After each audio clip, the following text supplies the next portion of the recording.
This amp and cab duo from the team at Orange promises the full-bodied, harmonically rich joys of an all-valve amp through a 4x10 horn-accompanied cabinet. 200 watts might not sound like much in the current climate, but these are valve watts. Let's check it out. Both the amp and cabinet have been designed for life on the road and built to take a pounding. Not that we advise you do this, of course. Both come covered in a black Tolex covering with gold piping, while the 18mm high-density birch ply cabinet features metal corner protectors and a basket weave grille cloth to maintain a vintage vibe.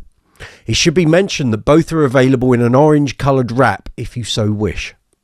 The front and rear control panels of the amp are relatively simple and uncluttered. All of the controls are solidly attached and turn smoothly. Despite an economical control set, turning the amp around shows a lack of line or DI outputs, so you will need a DI unit or cabinet miking into a PA system or DAW. The amp is equipped with 4 KT88 valves for the power stage, while the preamp accommodates 2 12AX7 valves and a single 12AT7. All of which offer significant natural compression and harmonic colour to the bass tone, resulting in a vintage tonal character.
Offering 200 watts of output, you might think this doesn't sound like a particularly high rating, but believe me, these are valve watts. Think of them as supersize watts by comparison. The signal path is relatively simple, offering gain, a 3-band EQ, a clean switch and output level controls, with separate inputs for active and passive basses, while the clean switch also helps to tame lively, high output instruments. The cabinet is a classic design, and the side handles help with manoeuvrability, but the overall weight of the unit is considerable, as it houses 4 Celestion Pulse XL 10-inch drivers. It should be said that both the amp and the cabinet are not for the faint of heart. We're talking old school weights and dimensions here, and unboxing these units reminded me why lightweight gear has been so readily taken up by the bass playing community. The amp weighs in at 26 kilograms, and the cabinet comes in at an eye-watering, back-wrenching 40.85 kilos. Fine if you have crews and techs, but for those without, this is a serious consideration.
The simple front end of the AD200 simplifies the selection of tones for the player, and if your tone doesn't sound quite right to your ears, making an alteration is easy. The limited options are actually a plus point. In operation, changes to your tone are very obvious, as highlighted by the 3-band EQ and the clean switch. The changes offered by the switch are dramatically evident, as I found out the first time I used it. I thought the amp sounded a little polite, rather tame, across the whole frequency spread.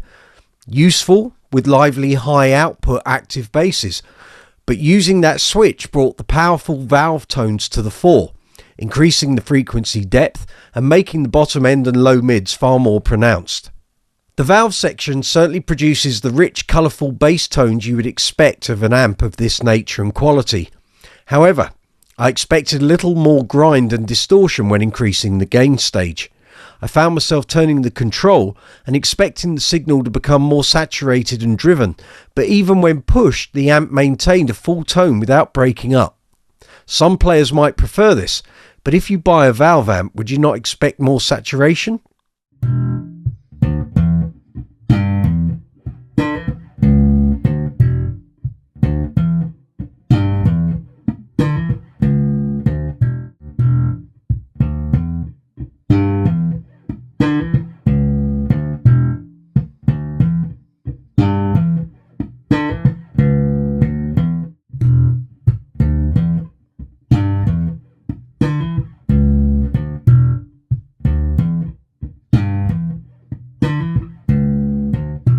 The cabinet is rated as offering 600 watts at 8 ohms, and the addition of a rear port at the back of the cabinet certainly benefits low end and low mid projection, especially when using a 5-string bass.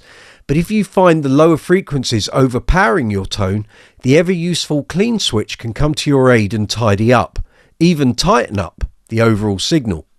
Likewise, slap playing with its inherent transient signal peaks can benefit from the added bass punch offered by the rear porting, but I found the horn in the cabinet, the treble control on the amp and the clean switch all contributed to various slap tone options.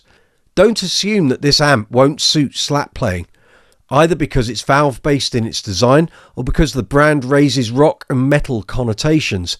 This rig combination is capable of a surprising array of highly usable bass tones.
There's no doubting the tonal quality that this rig is capable of producing.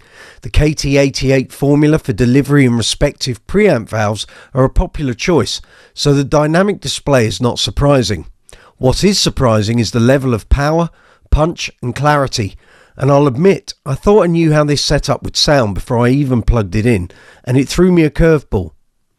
The tones are thorough and ballsy, but the depth of power no matter what your playing style is a joy to hear.